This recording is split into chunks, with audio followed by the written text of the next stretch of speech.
Bonjour et bienvenue à ce webinaire portant sur le calcul sismique des bâtiments avec SIA Engineer. Je m'appelle Émilie Waro et je travaille au support technique de SIA. Tout d'abord, quelques aspects pratiques. Vous pouvez régler les paramètres de son dans la fenêtre audio de ce webinaire. N'hésitez pas à poser des questions tout au long de cette session et nous y répondrons à la fin. Et enfin, sachez que ce webinaire est enregistré et vous pourrez le revisionner sur notre chaîne YouTube ou sur notre site internet dans la rubrique webinaire. Vous y retrouverez également les webinaires passés. Je vais vous présenter dans cette session la démarche et les outils qu'il existe dans SIA Engineer pour pouvoir faire un calcul sismique. On regardera en particulier les méthodes de calcul que le logiciel vous propose qui sont l'analyse par force latérale équivalente et l'analyse modale spectrale. La première étape dans un calcul sismique est d'étudier la réponse dynamique de la structure en calculant ses fréquences propres. On va pour cela générer les masses soit manuellement, soit automatiquement en fonction d'un cas de charge. Dans ce cas, le logiciel va convertir les charges de votre projet en masse pour l'analyse sismique. Une fois qu'on aura les masses, on va les associer dans une combinaison de groupes de masses dans laquelle on peut par exemple appliquer le coefficient ψEI sur les masses dues aux charges variables gravitaires. Je vais vous montrer concrètement comment faire un calcul de fréquence propre dans SIA Engineer. Le bâtiment sur lequel nous allons travailler tout au long de ce webinaire est composé d'une partie inférieure en béton armé et d'une partie supérieure en acier. Il est chargé par son poids propre une charge permanente et une charge d'exploitation variable. Pour faire un calcul sismique, on va commencer par activer dans le menu Projet la fonctionnalité dynamique et sismique. On a alors un nouveau menu dynamique qui apparaît dans lequel on peut commencer par définir des groupes de masse et demander au logiciel de générer, en fonction des charges présentes dans le projet, les masses correspondantes. Donc, pour l'exemple, on va générer la masse liée au poids propre, la masse liée à la charge permanente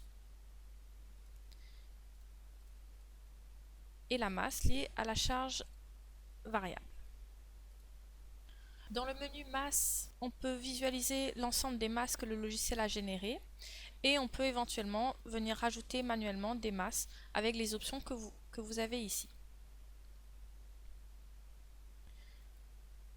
On va ensuite créer une combinaison de groupes de masses, donc pour laquelle je vais rajouter l'ensemble des masses générées.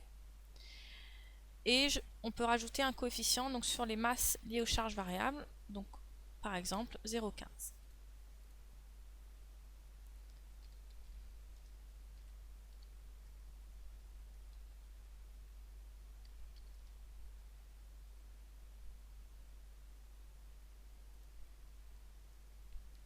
On va ensuite choisir le nombre de fréquences propres, de modes propres à calculer dans les options du solver. Donc on peut prendre par exemple 35 modes propres et on va lancer le calcul des fréquences propres.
On peut ensuite demander le tableau des fréquences propres dans le menu Résultats, protocole de calcul de type fréquence propre.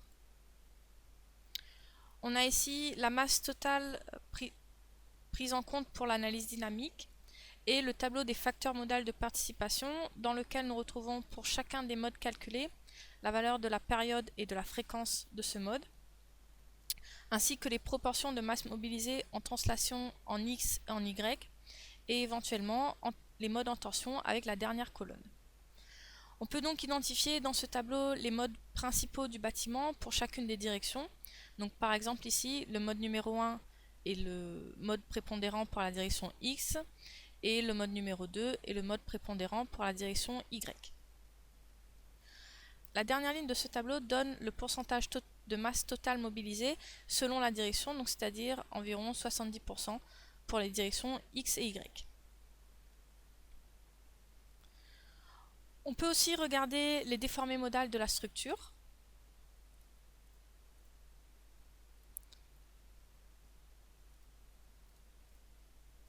Donc, pour l'ensemble des modes calculés, donc vous pouvez visualiser les déformées modales et avoir une animation de cette déformée modale, par exemple.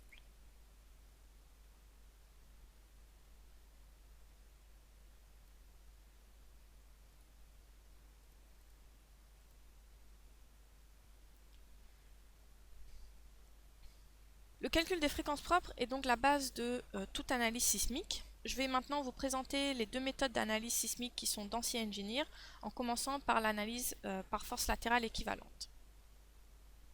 C'est une méthode simplifiée qui consiste à appliquer un effort statique à chaque étage du bâtiment pour représenter l'action sismique. Dans l'Eurocode 8, il y a des critères à vérifier si vous souhaitez utiliser cette méthode. Le premier critère concerne la période fondamentale de la structure, T1. Cette condition signifie que le bâtiment ne doit pas être affecté par les modes de rang plus élevés que le mode fondamental. L'autre critère non négligeable est que le bâtiment doit être régulier en élévation.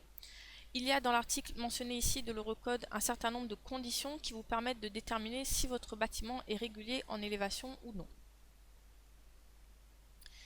Le principe de l'analyse par force latérale équivalente est que le logiciel va calculer l'effort tranchant à la base du bâtiment qu'il va ensuite répartir aux différents étages. Donc, l'effort tranchant à la base dépend de l'accélération pour la période de calcul, de la masse dans le projet et d'un coefficient de régularité. Dans Ancien Engineer, on devra choisir comment est calculé cet effort tranchant. Il y a pour cela 3 méthodes qui sont disponibles.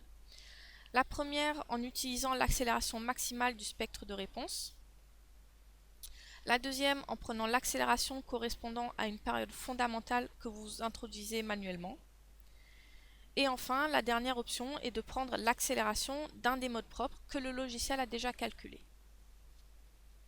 On a aussi le choix de la répartition de cet effort tranchant sur la hauteur de la structure, donc soit de manière linéaire en fonction de la hauteur de la position de l'étage, soit la répartition est proportionnelle à une déformée modale. Dans ce cas, on indiquera au logiciel le mode propre qu'il doit prendre, ou soit de façon polynomiale, donc cette dernière méthode est décrite dans la norme américaine. Dans Ancien Engineer, pour pouvoir utiliser l'analyse par force latérale équivalente, il faut travailler avec le modèle condensé que je vous présenterai en détail plus tard dans ce webinaire.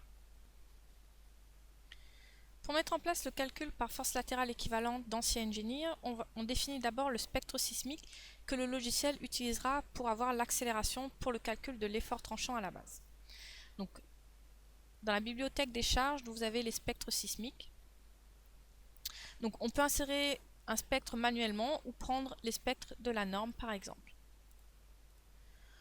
On va donc définir les paramètres de ce spectre, notamment l'accélération de calcul qui dépend de la zone de sismicité. Donc par exemple pour une zone de sismicité 3, on va prendre une accélération de calcul de 1,1 mètres par seconde carré. On définit aussi le type de sol correspondant au projet. Et enfin, on insère le coefficient de comportement donc que je vais laisser à 1,5 pour l'exemple.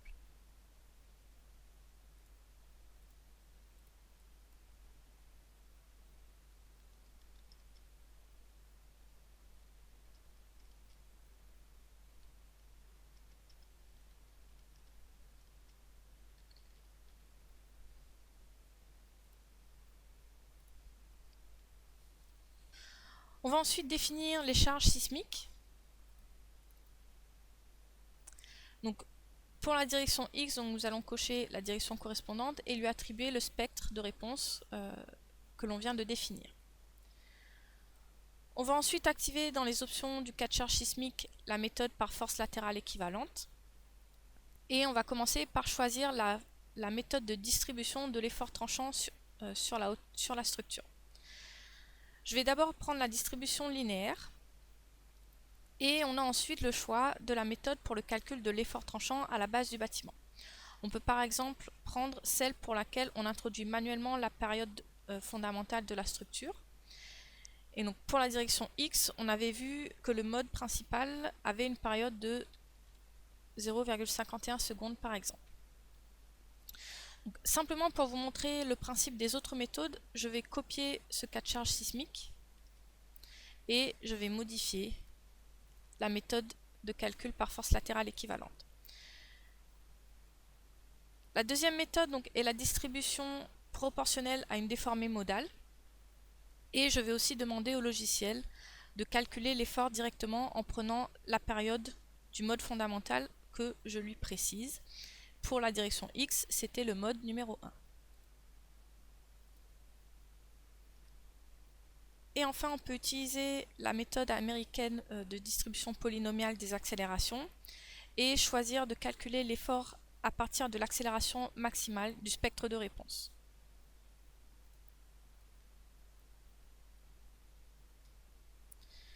De la même façon, on peut ajouter le séisme de direction Y. Donc, on coche la direction Y. Et donc, je vais choisir une distribution linéaire de l'accélération et indiquer la période fondamentale pour la direction Y qui était de 0,46 secondes.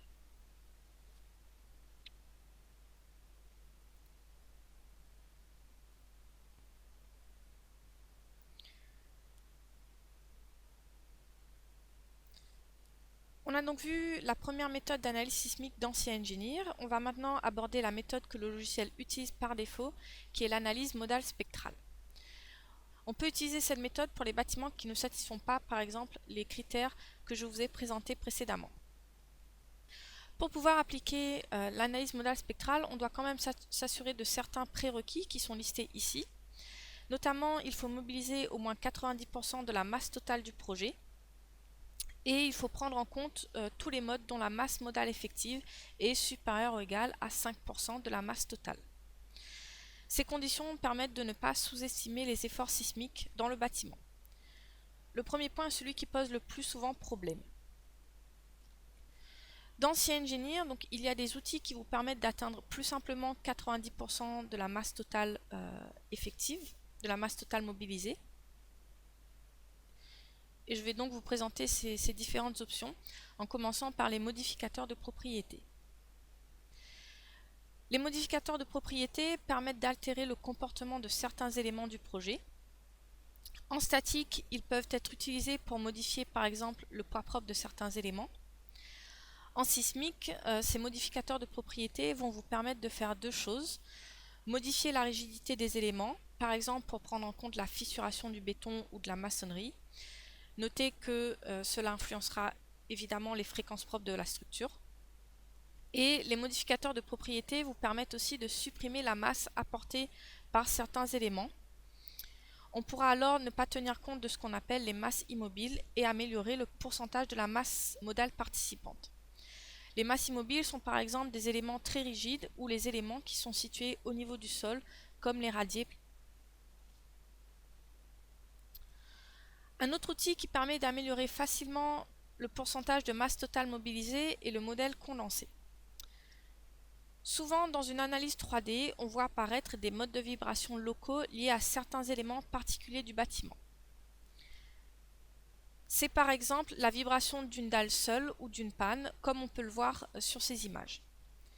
Pour l'analyse sismique, ce sont les modes globaux qui nous intéressent parce qu'ils représentent le comportement d'ensemble du bâtiment. Généralement, les modes locaux, à gauche, mobilisent très peu de masse et on doit calculer beaucoup plus de modes propres pour voir apparaître les modes globaux et atteindre les 90% de la masse modale participante. C'est justement là que le modèle condensé devient très intéressant. CEngineer est le seul logiciel qui propose une méthode de ce type. C'est une technique de condensation de matrice qui réduit le nombre de degrés de liberté de la structure pour ne faire ressortir que les modes globaux du bâtiment. À l'origine, c'est la NASA qui a développé la condensation de matrice pour le calcul dynamique de vibration pour les moteurs de fusée. Schématiquement, comment fonctionne ce modèle condensé? Il y a le modèle d'origine qui est maillé. Le logiciel va le transformer en modèle de type brochette et calculer les fréquences propres de la structure. Il va ensuite extrapoler ce calcul des modes propres sur le modèle complet et faire la superposition modale pour avoir les sollicitations sismiques. Ce qu'il faut retenir, c'est que le modèle condensé permet de filtrer et supprimer les modes locaux. Il permet aussi de converger plus rapidement vers 90% de la masse modale effective, tout en calculant moins de modes propres. Et enfin, comme on calcule moins de modes propres, le temps de calcul est plus rapide. Dans CEngineer, les étapes pour mettre en place le modèle condensé sont simples. Il suffit d'ajouter des étages et d'activer le modèle condensé dans les options du solver. J'aurai l'occasion de vous montrer ces étapes directement dans le logiciel au cours d'une présentation live plus tard. En attendant, voici un exemple qui illustre la meilleure convergence de la masse modale avec le modèle condensé. Donc, dans les deux modèles, on a calculé 35 modes. Le modèle standard à gauche donne 78% de la masse modale effective, alors que le modèle condensé dépasse les 90%. On voit aussi que le modèle condensé représente toujours bien le comportement d'ensemble du bâtiment, puisqu'on retrouve exactement les mêmes modes fondamentaux. Pour terminer sur ce critère des 90% de masse modale, on va voir les méthodes qu'on appelle complémentaires, que vous pouvez utiliser avec ou sans les deux autres outils qu'on a vus juste avant. Les méthodes complémentaires permettent dans une certaine mesure de combler le déficit de masse modale effective en prenant en compte la masse différemment dans le calcul.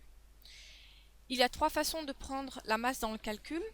Soit le logiciel prend la masse réelle qui est dans le projet, donc c'est l'option masse participante seule qui est par défaut utilisée. Soit il va majorer les sollicitations sismiques en fonction du pourcentage de masse réellement mobilisée, c'est la méthode masse manquante dans les modes. Ou soit le logiciel va calculer un mode supplémentaire qu'on appelle mode résiduel. L'hypothèse de cette dernière méthode est que les masses qui manquent ne sont pas mises en vibration parce qu'elles correspondent à des éléments rigides. Le logiciel va alors calculer un mode supplémentaire pour ces masses qui subira l'accélération du sol.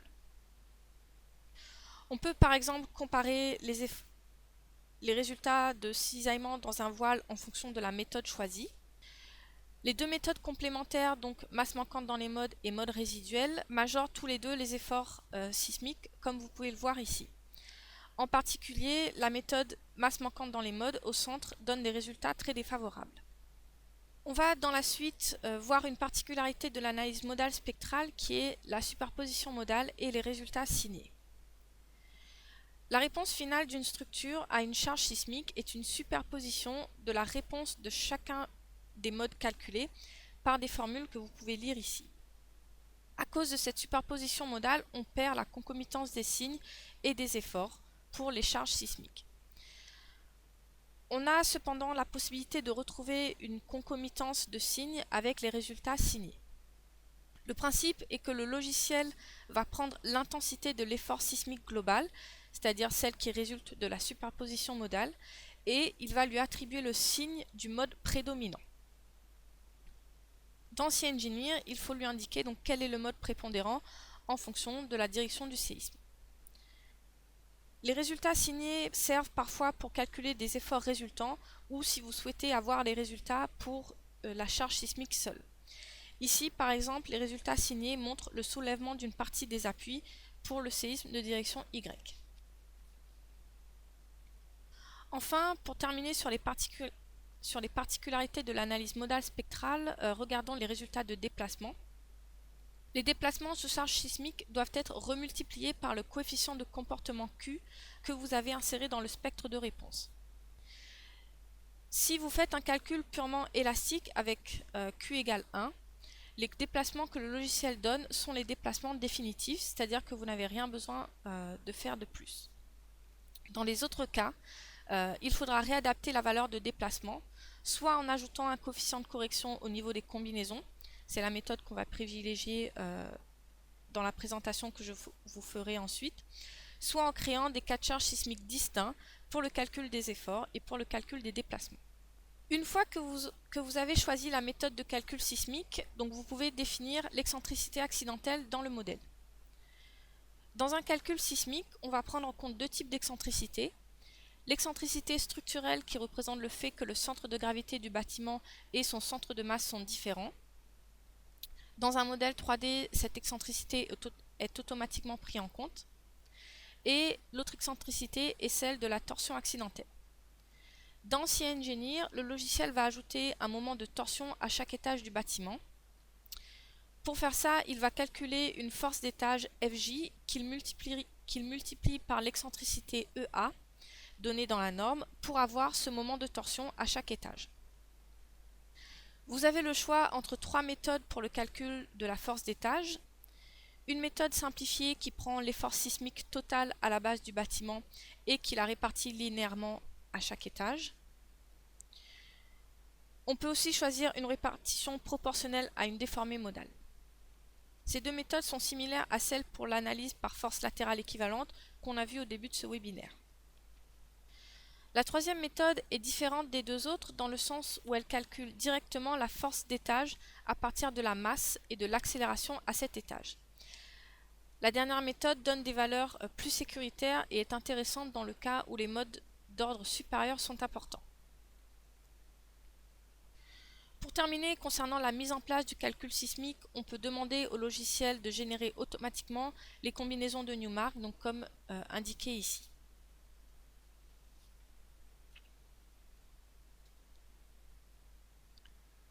Je vais reprendre le bâtiment sur lequel on a déjà commencé à travailler. Dans cet exemple, on a rajouté en plus des modificateurs de propriété pour prendre en compte la fissuration des voiles. On a pour cela réduit de 50% la rigidité membranaire des voiles. On peut aussi supprimer la masse liée aux éléments rigides ou immobiles avec le facteur correction de la masse. Donc c'est ce qu'on a fait ici pour les éléments du sous-sol. Pour ajouter des modificateurs de propriété, vous allez activer la fonctionnalité correspondante dans le menu Projet, modificateur de propriété, et vous pouvez ensuite les insérer dans le menu Structure, Données de modèle. Vous retrouvez les modificateurs de propriété pour les barres et pour les surfaces.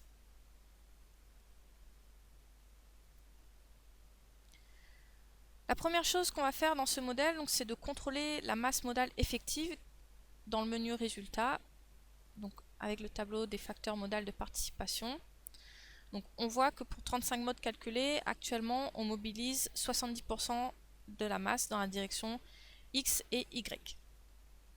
Pour améliorer le pourcentage de masse totale mobilisée, je vais dans un premier temps vous montrer comment définir le modèle condensé et si c'est nécessaire, on utilisera aussi une méthode complémentaire.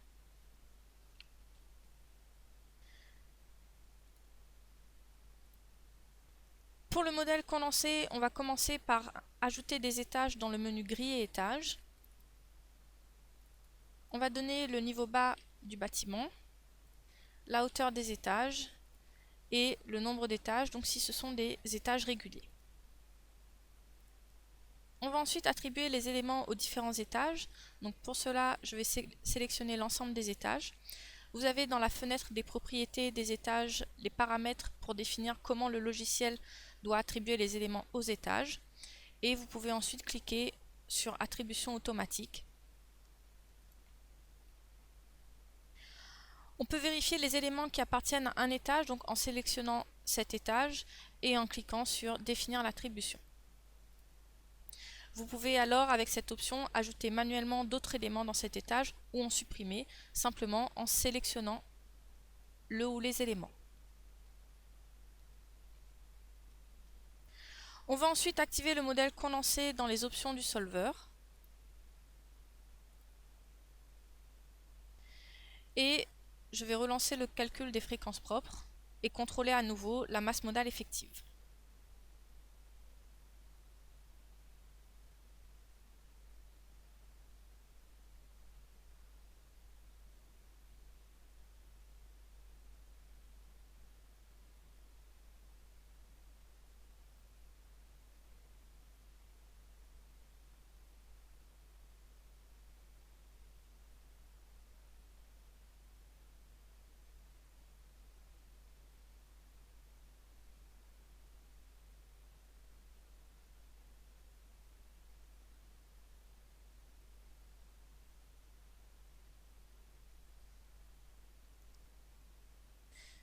Si j'affiche à nouveau le tableau des facteurs modal de participation,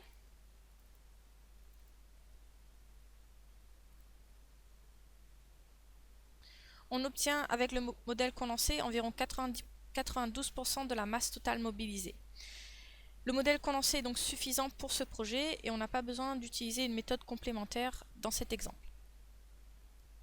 Si c'était le cas, si vous aviez besoin d'une méthode complémentaire, elles se définissent dans les cas de charge sismique. Dans les propriétés du cas de charge sismique, vous avez une option qui s'appelle masse dans l'analyse qui vous permet de choisir la méthode complémentaire que vous souhaitez utiliser. Dans cet exemple, on a prédéfini les deux directions de séisme X et Y. Donc pour chaque cas de charge sismique, on va cocher la direction du séisme et lui attribuer le spectre de réponse qu'on a défini au début de ce webinaire. Parmi les options du cas de charge sismique, vous pouvez choisir le type de superposition modale, donc SRSS ou CQC, avec une petite particularité pour la méthode CQC pour laquelle on va en plus rajouter un spectre d'amortissement. Vous pouvez aussi signer les résultats sismiques, comme je vous en ai parlé dans la présentation, en choisissant alors le mode prépondérant pour la direction concernée.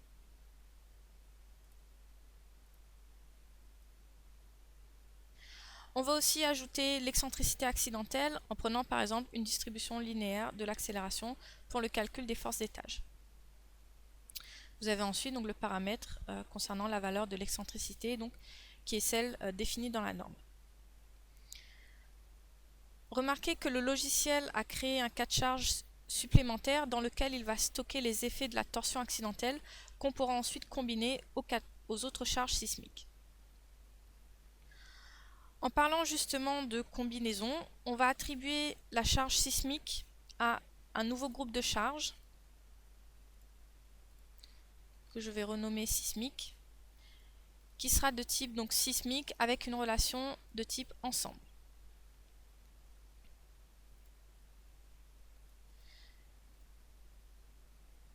Et on va faire la même chose pour le séisme de direction Y.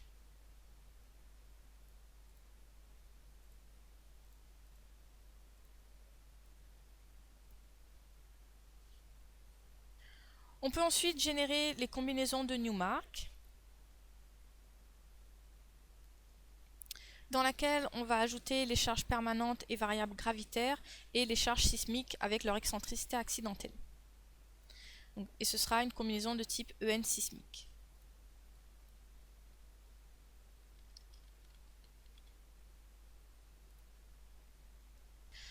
Je vais ici créer deux combinaisons, une pour regarder les résultats des forts internes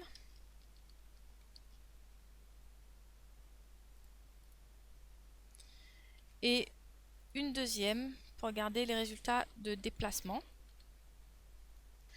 Pour les déplacements, on va remultiplier les charges sismiques par le coefficient de comportement Q que vous avez inséré dans votre spectre de réponse. Ici, on avait pris un coefficient Q de 1,5.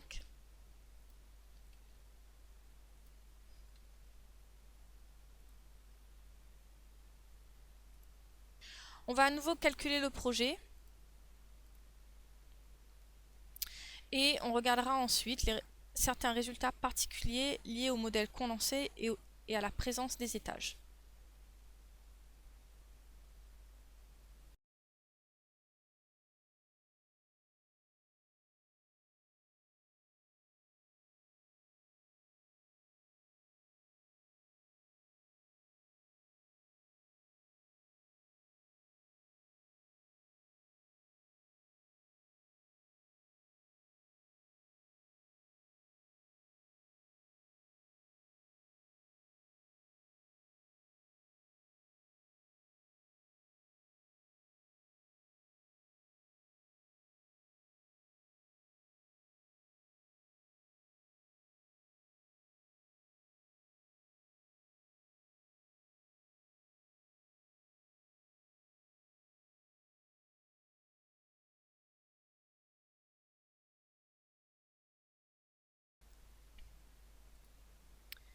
Si vous avez travaillé avec des étages, vous avez accès à des résultats spécifiques liés aux étages qui sont les résultats détaillés d'efforts internes et de résultantes, et les résultats d'ensemble qui sont eux entièrement liés au modèle condensé. Pour les résultats d'ensemble, par exemple, vous avez accès aux données d'étage,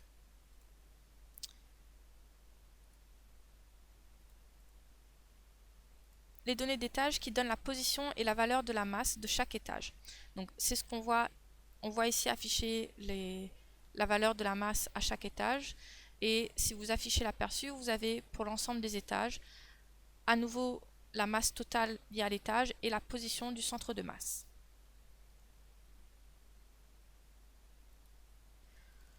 Pour un cas de charge sismique, vous avez accès à la valeur des déplacements de chaque étage, la valeur des déplacements interétages, ainsi que la valeur des accélérations.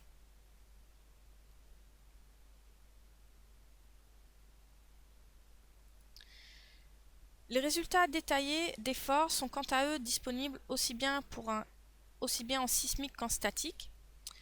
Vous voyez que vous avez accès aux résultats à la fois pour les cas de charge statiques et les cas de charge sismiques. On peut par exemple afficher les résultats pour la combinaison EN sismique effort. Vous pouvez choisir d'afficher les résultats pour l'ensemble des étages ou pour un étage en particulier, tout en choisissant le niveau de coupe. Et on peut regarder dans un premier temps les efforts internes verticaux dans chacun des éléments.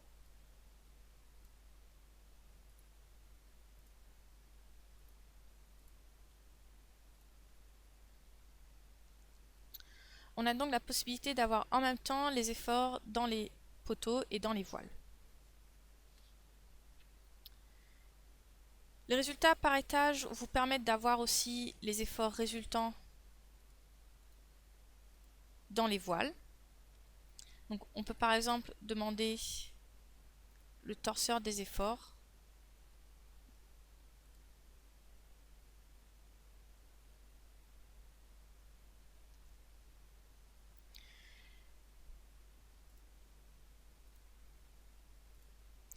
Et enfin, on peut aussi avoir les efforts résultants par étage, donc par exemple les efforts horizontaux pour l'ensemble des étages.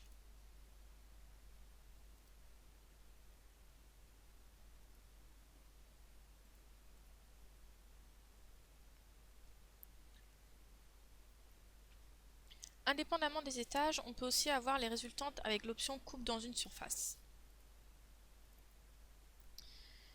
On indique la direction de la coupe, donc ici une coupe dans la direction Y par exemple pour ce voile.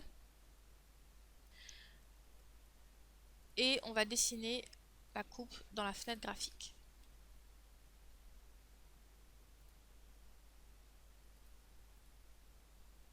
On va ensuite demander les efforts internes dans le voile en cochant l'option coupe et on va par exemple regarder l'effort vertical, la résultante verticale dans le voile.